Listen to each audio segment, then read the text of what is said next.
Good afternoon. I'm A.J. Wilson, and welcome to a special live online town hall event with Governor Rick Snyder. We've done several online town halls in the past, but today we are taking our technology across the state and embracing Google's Hangout technology.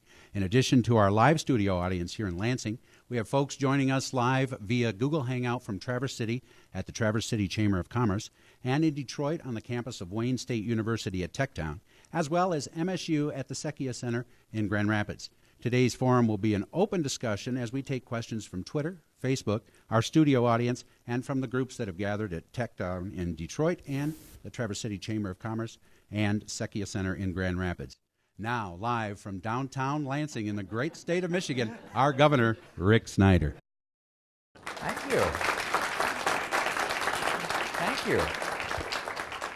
Well, it's great to be here, and I really appreciate it. AJ, you're good at that. Hey, thank you. I mean, did you do a late night show at one point in your career or something here? That was excellent. And it's really cool. I hope you appreciate this. This is another one of our experiments to say, how can we better leverage technology and better communicate with all Michiganders? So we actually have these 3 different sites on Google Plus Hangout. Great to see you guys. I saw you waving a little bit earlier. There they go. See, we got a good wave. Oh, we're cycling through the whole group. So this is great because I really appreciate a chance to have a dialogue. Well, let me just start with a couple comments. One is we are seeing some good progress in the reinvention of Michigan. I'm very pleased to say good things are going on. To give you a couple illustrations, just last week or two, we announced that unemployment had dropped to 8.5%. It had been as high as 14.2% if you go back to 2009. We are improving much faster than the rest of the United States. The national unemployment rate is 8.2%. So we still have a lot more work to do. 8.5 is not good enough, but it's a great indicator that we're moving on a positive path, and I hope we're going to beat the national average in terms of what we're doing. That's clearly our goal, and we're working towards that. A couple other things I would mention is we had some great information on personal income, and we know a lot of us have been suffering through that. To give you a little history, back in the year 2000, Michigan was basically ranked in the top 20. We were in the teens in terms of personal income on a per capita basis in our state. From 2000 to 2010, we dropped to the 40s of the 50 states. That was truly tragic and very difficult on many Michiganders. The recent information, though, is now we've moved in a positive direction for the first time since the year 2000 or so. And we actually grew at a rate faster than the rest of the United States. So that's very good news. So we're moving in a positive trend there.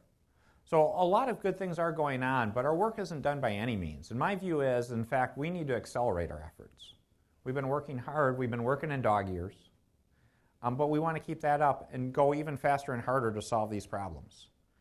So we are the comeback story in the United States right now, but let's not stop.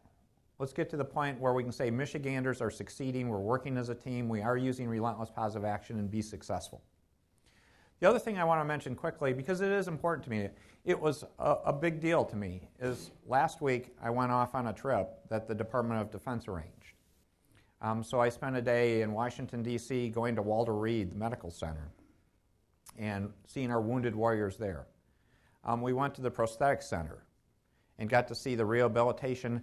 Actually met a Marine that had lost 3 limbs. And the incredible part, to show you how incredible these people are, he was there for a driving lesson. So he was coming to get a driving lesson. And then we went on to spend a day in Kuwait, 2 days in Afghanistan, a day in Germany, again going to the medical facility where our wounded warriors go out of Afghanistan. So it was an incredible experience. In Afghanistan, we actually went, when I say we, I was with 2 other governors, the governor of South Dakota and the governor of Rhode Island, just terrific people. We actually went to not just Kabul, we went to a camp and 3 forward operating bases. So we had an opportunity to actually go see a Michigan National Guard unit, the 125th Infantry, just fabulous people. While I was there, we had 9 soldiers re-enlist and had a chance to talk to other regular Army, Air Force, and Navy units, Marine units serving our country. And it was just an incredible experience. And it reinforced how wonderful our country is, how great these people are, how thankful we need to be for their service. But the other thing it does, reinforce how hard we need to work to help them find a job. When I was with the 125th, I asked the question, how many of you are looking for a job or need a job when you go back home? About a third of them raised their hand. So when I talk about 8.5% unemployment, 30-some% unemployment for our guard people, which would also be our reservists and veterans, that's just wrong. And so I encourage all of us to redouble our efforts. If you're an employer, if you know of opportunities, we need to work much harder to find job opportunities for our soldiers. And so one of the discussions I had is, how can we help them while they're even abroad? Are there things we can do to help them find opportunities to actually interview potentially or get hired while they're still serving rather than having to wait to come back? How could we leverage this kind of technology to make it so those soldiers could have an opportunity, even from Afghanistan, to talk to people about getting a job? So those are some of the things we're following up on, and I think that's exciting. So let me stop talking, because my favorite part's answering questions. So, AG, I think you got to go to work now, because you got so many people in so many places, I'm not sure where to start. All right, and one thing I'll make sure that you should know is I don't get to see anything, so this is all new to me in terms of what you want to ask. Thanks, Governor. Our first question comes online through Michigan.gov, the town hall. Lisa asked, as the mother of a deployed National Guardsman, I would like to know if my son is going to have a good job to come home to, or is he going to have to re-enlist? Yeah, and I think I may have answered a lot of that already, is we need to do more work. I mentioned how we're going to try to work with our units while they're abroad to actually get them job opportunities there. Another big thing, though, is we are trying to talk to as many companies as possible, employers as possible, to see what we can do to get them priority. One of the things that they actually told me about the 125th is we're hoping to hire state troopers this year. And they said that went over like wildfire through their unit in terms of people wanting to apply for the openings in the state police. Another big thing we're doing, though, that we don't emphasize enough, and I encourage all of you to go check it out, is mitalent.org. It's actually a career portal we opened last November. And it's really an opportunity to say there's 80,000 open jobs in Michigan today, even with our unemployment rate. And a lot of it's finding the right alignment of skills and geography to put these people to work. So please go there and check it out, and we're going to actually put a special emphasis for veterans. Part of a subset of that site will be focused on veterans to try to see what we can do to help them in particular. But 80,000 jobs for Michiganders. If we filled all those jobs, our unemployment rate would go down by 2 percentage points just with those jobs. Governor, we're going to go to the audience now. If someone in the audience has a question, either if you could make your way to the left or right at first, we'll get a question. Okay, hi. I'm Kevin McGee. I'm a teacher from Middleville, Michigan. You're very familiar with. And a couple things I want to talk to you about is education and teacher retirement. I know we've got some problems. The teacher retirement system was set up by the state of Michigan. It keeps getting altered time and time again. We need a long-term solution. Bill 1040 doesn't do a long-term solution. It does a short-term things. As a lifetime Republican, I'm worried about the lack of local control, about how we can't negotiate anymore, and things like that. And we need long-term solutions that work forever, that solve problems, not for a year, not for 2 years, not something that the Democrats are going to come back in and switch everything back and go back and forth. When can we start doing things long-term to solve the education? You want to make a difference. Teachers are people that make a difference every day. They do, and our teachers are really important. And we do need to make sure you have the tools. And in some ways, I can see teachers feeling like there's been a lot coming down involving teachers and feeling a lot of stress over that. And that's not the goal at all. Because I think the common goal we all agree on is the success of the students. Everybody wants to see our students grow. And how do we give teachers and administrators better tools and more tools in a simplified system of consistency so we can deliver that? Because we do need to do a better job in our state. If you look at where we're at in terms of student performance. But in terms of the retirement system, there is an issue about reforming that system so it can last longer, because it was reformed some number of years ago. And that's the problem. It's not good when you have to keep on coming back to these things. We had the same issue with the state employee system. So we did make changes in the state employee system that I'm confident now those changes will last hopefully 20 or 30 years. So as the teacher part of the process, and other public employees go through this part of the process, and it's still before the legislature, hopefully we can have a good dialogue and ask that very question. Is this something that's going to be a long-term solution that people know this is how it's going to operate, or is this something that's going to have to be revisited? Because again, you want to know what the rules are, that they're fairly applied, that it's going to be successful, so you know you can retire and have a good life. So that's the focus, that we are still continuing that dialogue with the legislature. It's a work in process. Governor, thanks. We're going to go live via Google Hangout now to Traverse City, to the Traverse City Chamber of Commerce. Thank you, Governor, for joining us today. One of the questions that, staying on the education issue, is allowing for equitable funding in education and really addressing that equity issue and the funding levels across the state and providing a better formula to address that. We've seen actually some of the reverse in the past year, and we'd like to see, I guess, a direction or an idea moving forward on how to address that formula and how to fix that equity issue. No, there is a fair question about, if you look at a lot of this goes back to Proposal A. A lot of this goes back 10 and 20 years in terms of where these formulas came from. And to be open with you, it is a fair question to say, after 10 or 20 years, you tend to find the cracks, why things aren't working well, and why we need to revisit these things. A lot of it is just making sure we spend enough time, and it's not a shortcut answer. My view is, when you look at educational funding, that's something that does deserve a wide-scale review, because you have the whole issue now of districts that tend to get more money, districts that got less money, that have different tax bases. You have the issue of charter schools now in the equation. A big piece of it is this retirement system issue. That if you look at one of the big costs to school districts is the fact that the burden for the retirement system is spread across all public school districts and their employees. And that number's been growing a lot in terms of retirement costs and healthcare costs, post-retiree medical healthcare costs.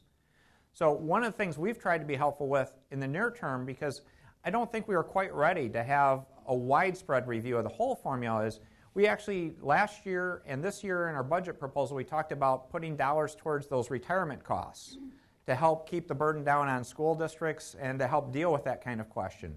But I would say within the next year or two, I'd actually like to look at in 2013 is to say, let's step back and say, let's look at the broad picture, the big formula.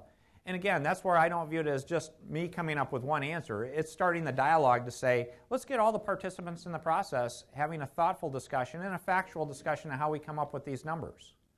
And we need to do that. I don't think we're quite ready to do it for this year, because I think we want to get another good budget in place, but I think it's teeing up the question for next year so we can have that dialogue. So I would say for 2013, I would like to have a real discussion on long-term educational funding again.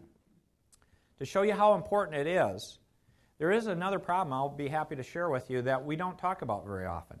And that's actually, the school funding formulas talk about operating costs, about how we actually pay just to keep our teachers going and all the expenses of the school. It doesn't deal with the capital question, about the cost of buildings and facilities at all.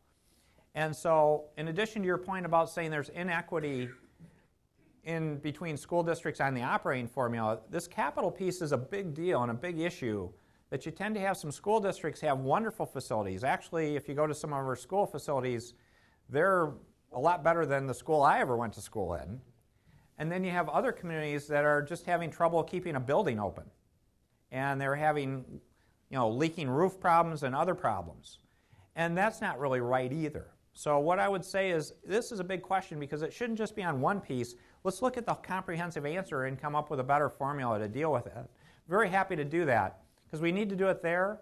So this is dealing with a problem that's been there for decades. We also need to look at the whole revenue sharing formula, what we call the Economic Vitality Incentive Plan for jurisdictions, local jurisdictions, and how we do that. And again, we have to do it in a way where we don't have places going backwards, but as we have additional dollars and additional resources, can we deal with some of the problems and difficulties and make it a fairer system longer term?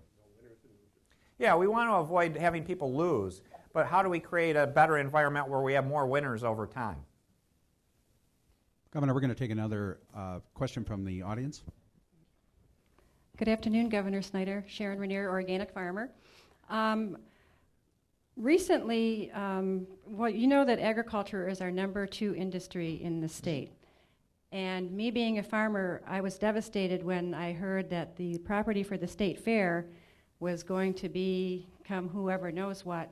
I saw Stevie Wonder there. My son did his first horse show there. I've competed in there. When you compete at the county level, the whole thing is to be able to compete at that state fair. And I know you've got some plans for this MIS thing. The children of Detroit deserve better.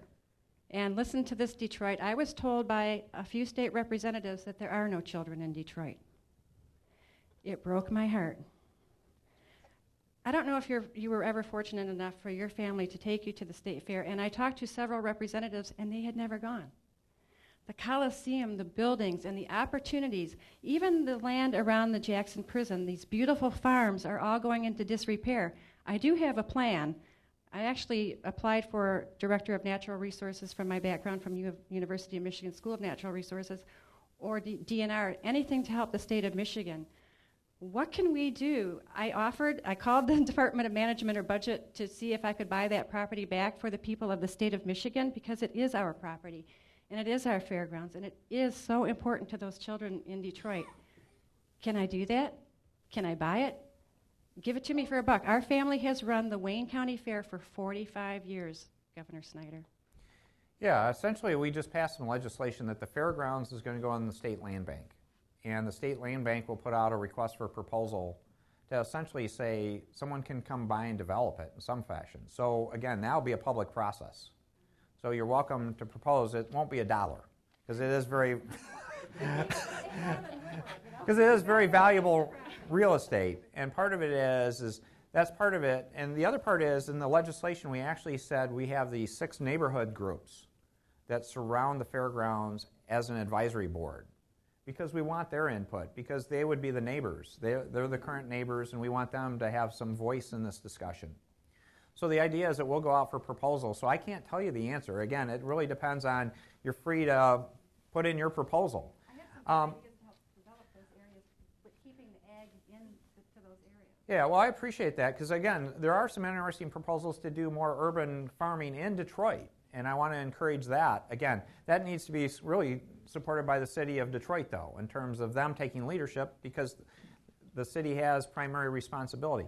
One situation that I think is really cool, though, that I want to give people credit to are people up in the Upper Peninsula. The UP State Fair is now really a public-private partnership. The state doesn't appropriate dollars to support it, but they have a great state fair for the Upper Peninsula, and it's kind of ironic. It's the UP State Fair. But as a practical matter, it'd be great to see if people wanted to get together and be creative about doing something for the Lower Peninsula or for all the state. But again, I don't view that as really the state setting aside, we're going to pay for it all or we're going to make all the decisions, versus the agriculture community or other groups coming together in a broad coalition to say, here's a way we can all partner together, we can help play a role in that and create events, because that's part of our cultural heritage. And I believe in that, because that's one thing we actually put in our budget is we invested more dollars, we asked that more dollars be set aside for culture and the arts, because it's quality of life kind of things, and fairs are part of that. So I never got to the state fair when I was a kid. I went to Calhoun and Ionia County and some of the surrounding counties to where I were, but that was fun. I mean, if you can imagine sitting up front. I'm sorry. Governor, thank you. We're going to go back to Google Live, and this time to Detroit and Techtown. Sure.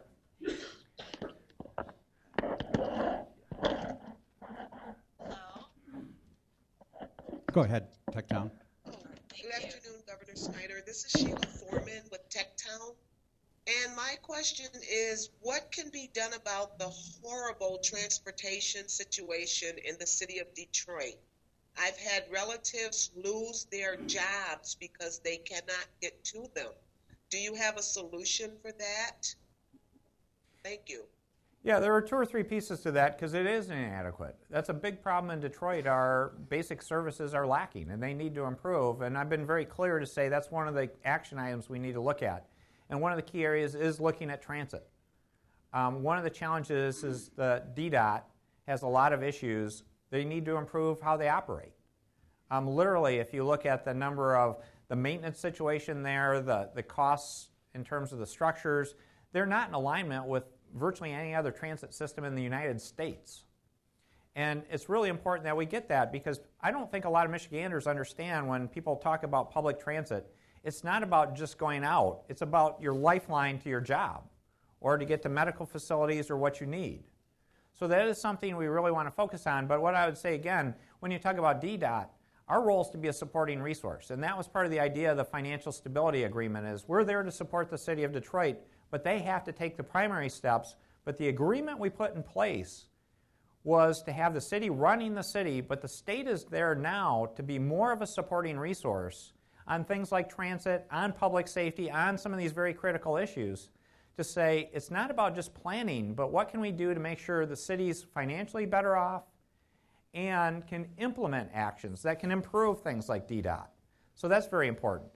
The other piece we're doing, this is a longer term piece, so it doesn't help your immediate question, but I think it is important, is we have legislation going through on a regional transit authority about putting in a rolling rapid transit system for the entire region and making the metro area actually an authority that can do their own things to work with transit and longer term cooperate with DDOT, with SMART, on bringing those things all together in one location in a smart way.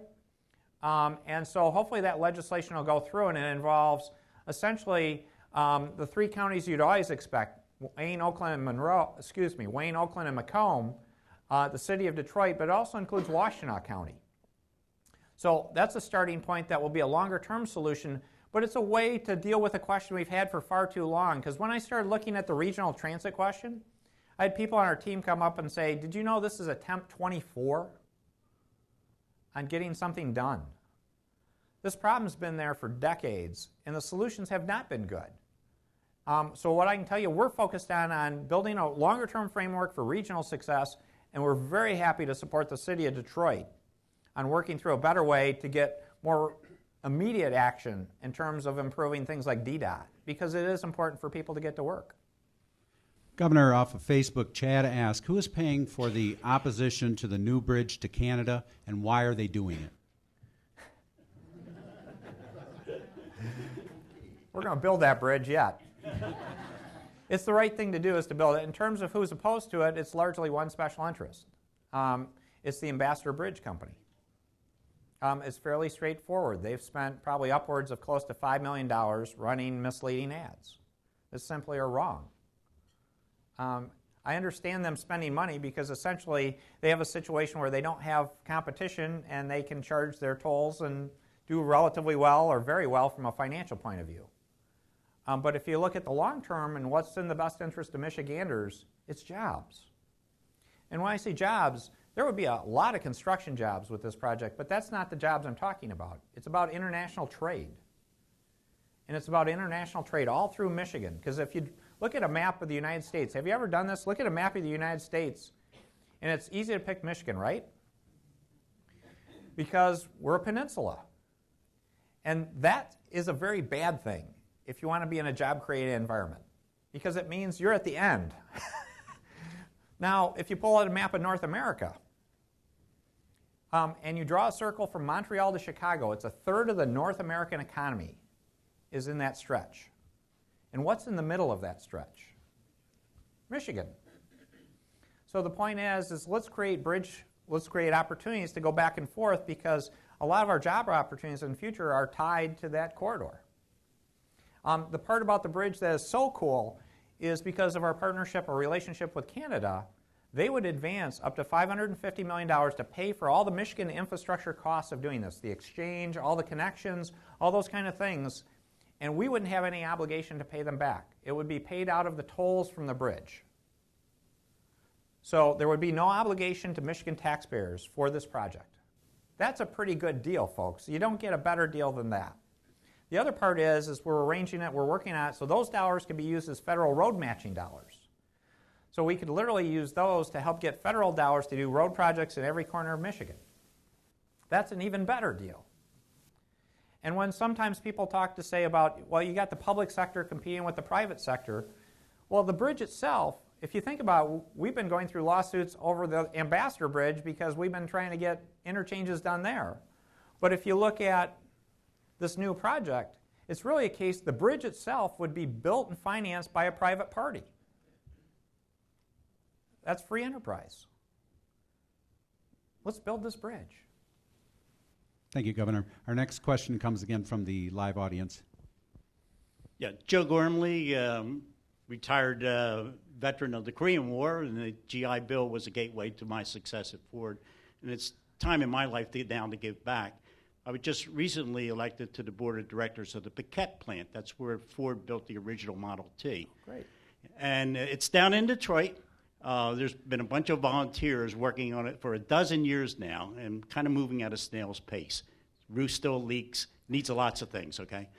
I'm an inventor now, and I'm going to put my intellectual property up and my patents, and we're putting some structure around this thing, but we could use some help from the state. I got a little taste of what the grant process is, and it's kind of like swimming through bureaucratic mud. I don't know if there's a faster track we can get on, because I think it'll be good things for the state and for the city, and I don't know where to go from this point in time. Well, if you're an inventor and you have ideas and you want to forward that, actually, we got them on the screen. TechTown would be one of the places to go, because they specialize in helping people do successes like that. So this is good marketing. See, they're waving. They're all ready for you.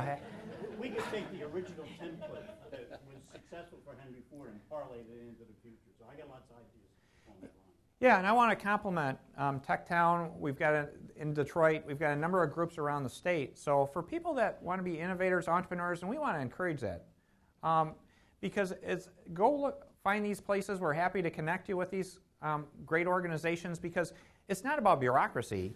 I mean, they wouldn't survive if they're bureaucratic. It's about being entrepreneurial, and they're entrepreneurial themselves, and it's about coming up with ideas, because it is very hard to start a company. I did venture capital, and I've been an entrepreneur, and it's one of the most challenging things you can ever do is start a company from scratch. I went through Spark a little bit, but the funnel was so great that 600 companies start, and only one gets a prize. So. All right. Okay, thank you. Governor, on Twitter, Michael asked, will you repeal the personal property tax without a replacement source of income for local governments?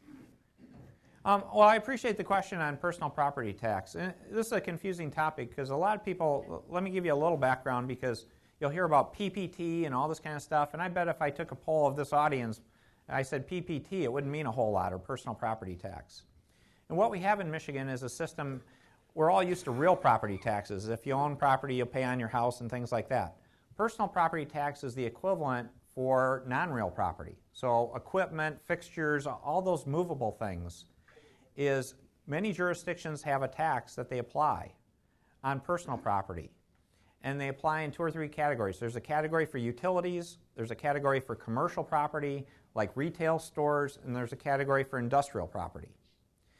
And what we're talking about in reforms are 2 pieces of this.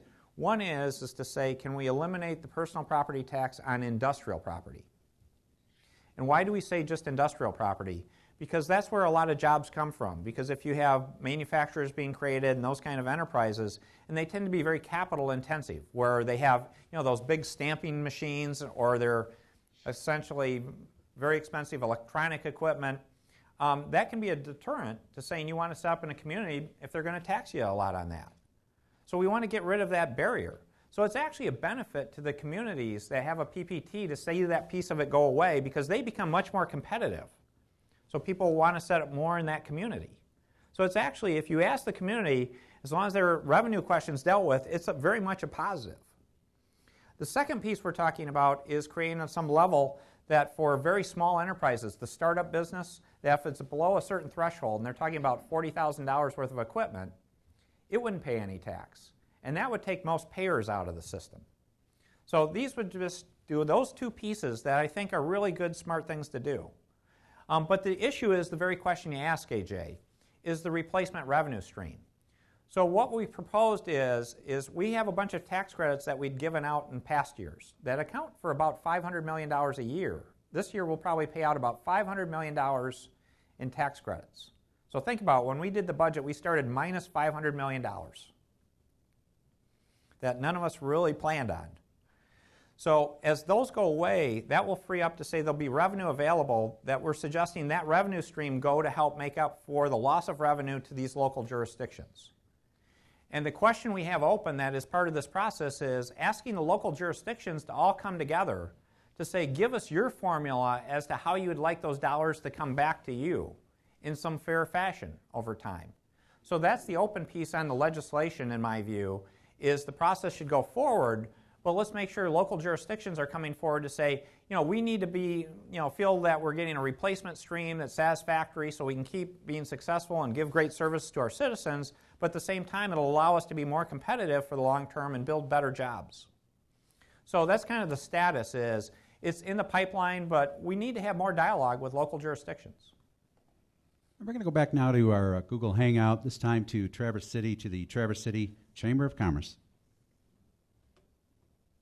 Governor, we'd like to continue on the personal property tax. Are there any studies that are available for the total loss of dollars, and then the $500 million that you referenced, how would that be distributed? That's very much the question, is the distribution formula, and that's where my view is we need the Michigan Municipal League, the Township Association, all the parties to come together to come back to say how you think it should best be distributed in terms of doing that. Because again, I want to create the revenue stream, the replacement stream to say, hey, here's a way we can make you more competitive. Here's a way we can make it so you can create more and better jobs in terms of a better environment in your community. But I don't want to have to go around to every jurisdiction in Michigan to figure that out versus having the communities come together to say, here's the answer. The other part I would suggest to most of you is this is a long replacement cycle, that most of this wouldn't actually start showing up for several years in terms of being a major dollar effect. So this is planning ahead. This is a case, it's exciting. This doesn't happen very often. We're actually trying to think 5 and 10 years ahead. And so a lot of this would take place, these credits still exist for the next 2 or 3 years, and then it would start phasing out probably over, I may have the year wrong, but it's 2020-something. 2021 or so before the whole phase out would take place. So it's a very gradual process. It's a process we want to work with the jurisdictions. Again, the goal isn't to cause harm. The goal is to actually make us all more competitive because most of our surrounding states have gotten rid of this particular tax, even more than we have. So in some cases now when you look at someone looking at Indiana versus Michigan or Ohio versus Michigan, they don't have the personal property tax issues that we have, which is actually hurting us competitively.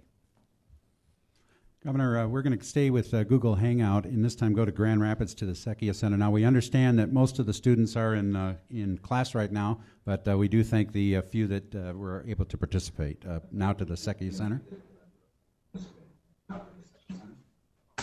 Thank you, Governor Snyder. My name is Jared Rispins, and I'm a second-year medical student here.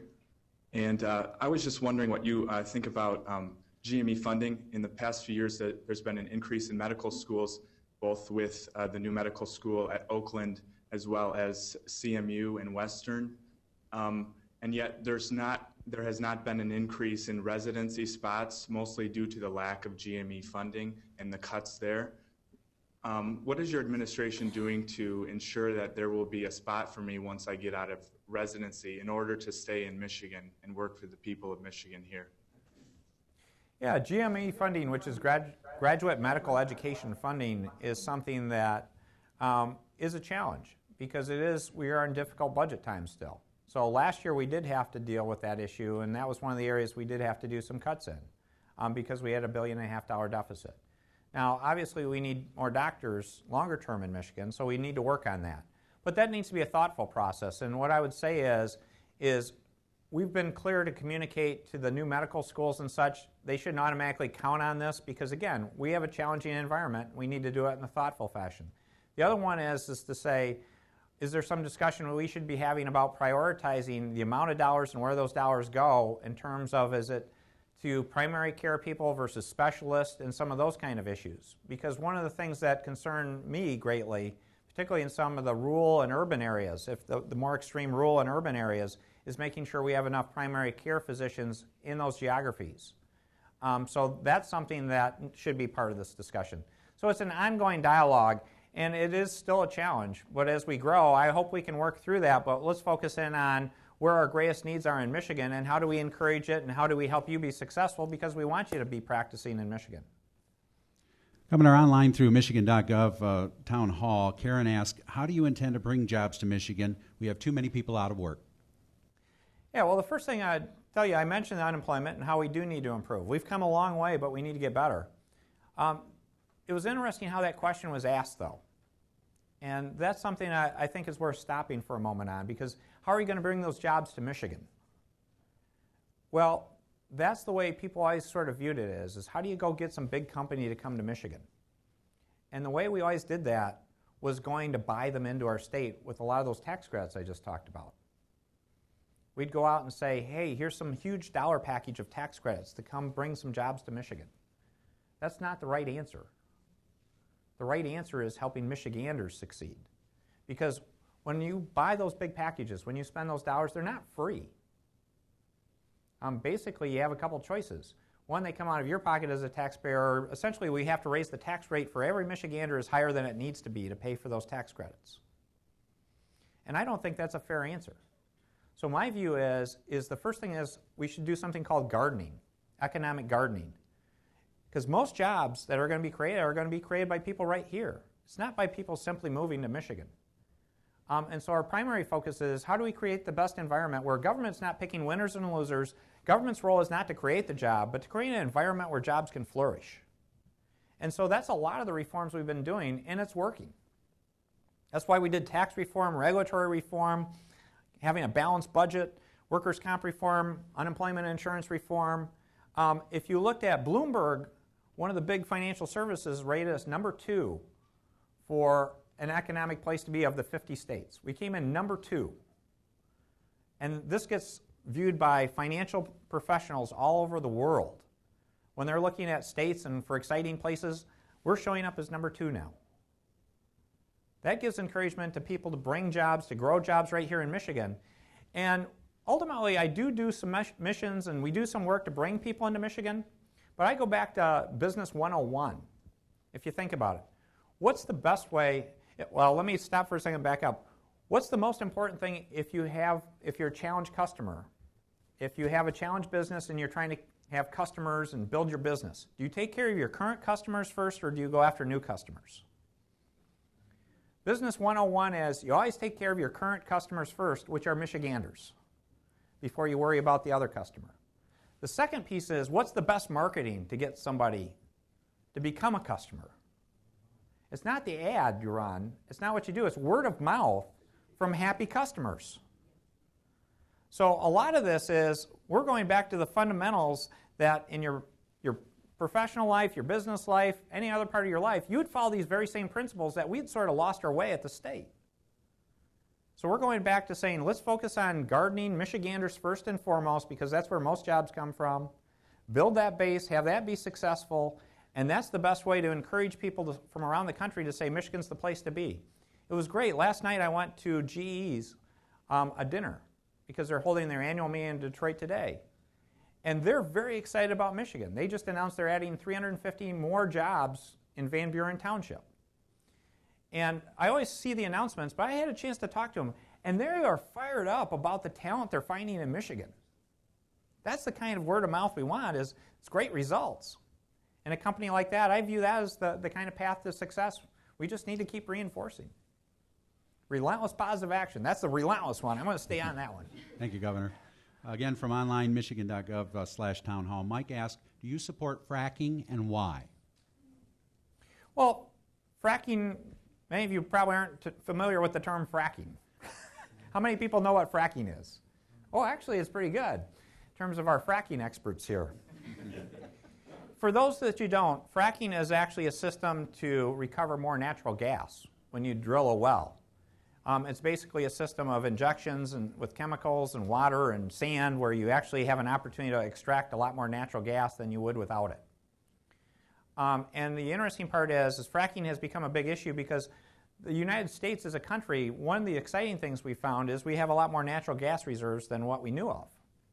And when you talk about energy self-sufficiency, natural gas is one of the great opportunities we have. Michigan is actually one of those beneficiaries. You hear about a lot of it out in North Dakota now. You hear a lot in Pennsylvania and New York. Michigan actually has some pretty good natural gas opportunities, and we have had for a long time. One of the things is Michigan has been doing fracking for decades in some fashion. We've been doing it for a long time. We have thousands of wells that have been fracked in Michigan. We haven't had a problem with any of them because we have tough regulations in our state. And we follow through on those regulations. And we have producers in our state that are thoughtful, good business people that don't want to create environmental problems as a general rule. So it's been working in Michigan. Now, there are issues about how deep they go and new forms of fracking or variations on that, but essentially it's a process that's been going on in our state for a long time and has worked well. So I don't foresee us having major issues over fracking. There are some other states that have had major problems because I don't believe they had the same regulatory environment and the same business environment to make sure it was being done as well. So you'll hear about contamination or concerns in, I believe, Pennsylvania may have had some issues, a couple other states. But have you heard any problems in Michigan? No. So what I would say is we're going to go on a path, but a thoughtful path. Because again, we're very much into natural resources in our state, but also conservation. That's something I'm always proud of Michiganders. Because if you think about it, we love to hunt, we love to fish, we love the outdoors. We're not going to do anything to ruin our outdoors, but at the same time, we're also a state that did mining very well up in the UP for a lot of years. We do natural gas in Michigan. We've been doing it for decades. And let's thoughtfully use our natural resources. We timber on a regular basis. So let's strike that balance and do good things because it helps create jobs, but it also gives us dollars to reinvest in natural resources. To give you one illustration, the royalties from natural gas in our state have been going into the Michigan Natural Resources Trust Fund that has now been replenished, so they're now going into the Parks Fund to help take care of our state parks and actually go back into reinvesting in better natural resources for our state and conservation. Governor, we're going to go to the audience for a question now. Governor, thank you for your time. We appreciate it. I'm a registered professional engineer here in Michigan for 4 decades now, in a subject that's near and dear to a lot of us and would provide a lot of significant benefits. That's infrastructure, whether it be buildings, roads, underground utilities. You and I know that if that part of our state is not healthy, nothing's going to support it. My suggestion is, or my question to you would be, what can we do to help you in the technical and engineering field, because we have the time and the talent to provide it, so that we can help guide you and make a complete and informed decision on moving that forward. Wouldn't it be nice if we could be from the dregs of the economy to the shining part that shows how the rest of the states and the federal government can do that? No, it's a great question about infrastructure. One of the things is there's a bridge out there. I think I may have mentioned it earlier. That actually would create a lot of employment opportunities in terms of great construction jobs. Again, that would lead to long-term jobs. But if you talk about roads and bridges, and I'll use that as an illustration because there's a big opportunity there. Does anyone here like Michigan's roads and bridges today? Raise your hand. I thought that would be the answer. And that's the answer I always get. I actually asked that question in Kuwait and got the same answer to a Michigan National Guard unit. And to put it in perspective for you, last fall I proposed the point that we need to invest more in our roads and bridges. And the dollar amount for roads and bridges, because again, there is vertical infrastructure, but largely roads and bridges, the number's about $1.4 billion a year in additional revenue we need. And I didn't put a specific formula out there because I wanted to make sure we had a thoughtful dialogue, because if I would have put out a specific plan, people would have all said, well, you're just talking about raising taxes, it's a bad idea, it's dead, and it would never go anywhere. So at least I think we're having a thoughtful discussion about saying we need more revenue. And I view it as actually a savings opportunity.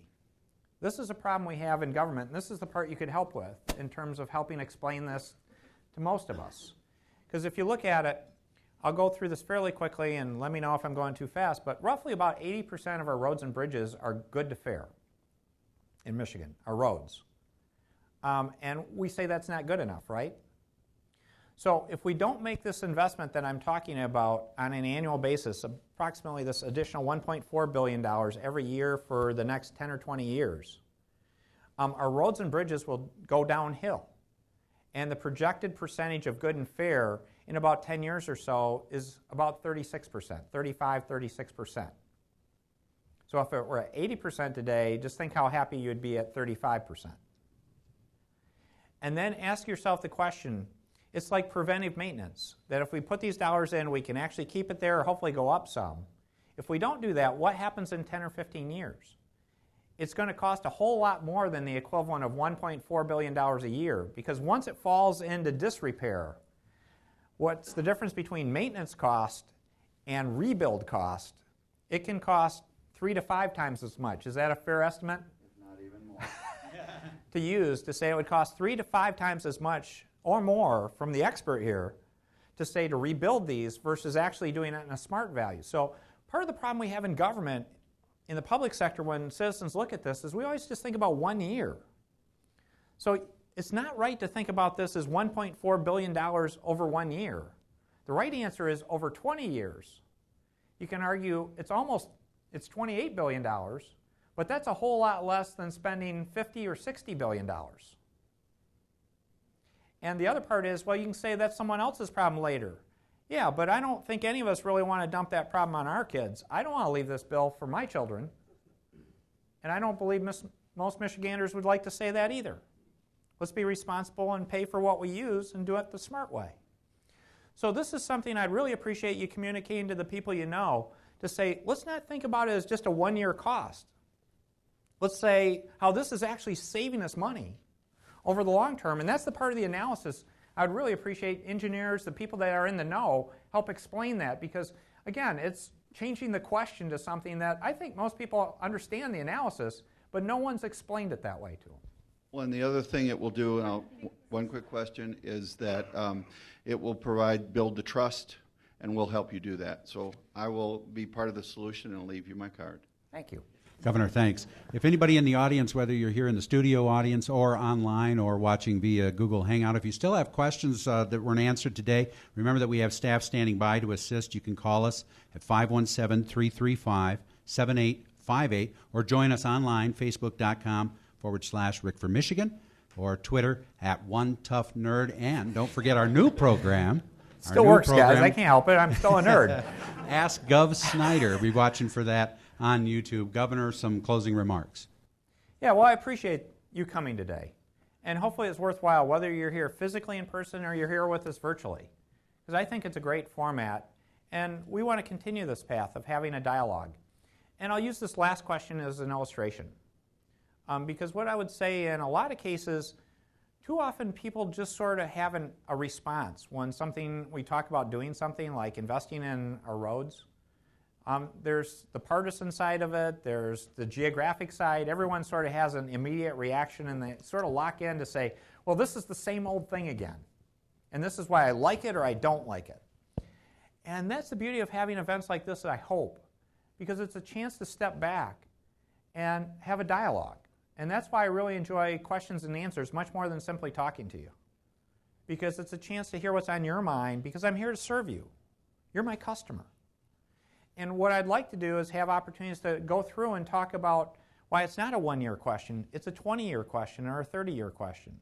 And this is why I think about it this way, and let me know if I make sense or not. Because if I make sense, can't we work together to put in a solution that's going to help us create more and better jobs and a better future for our kids?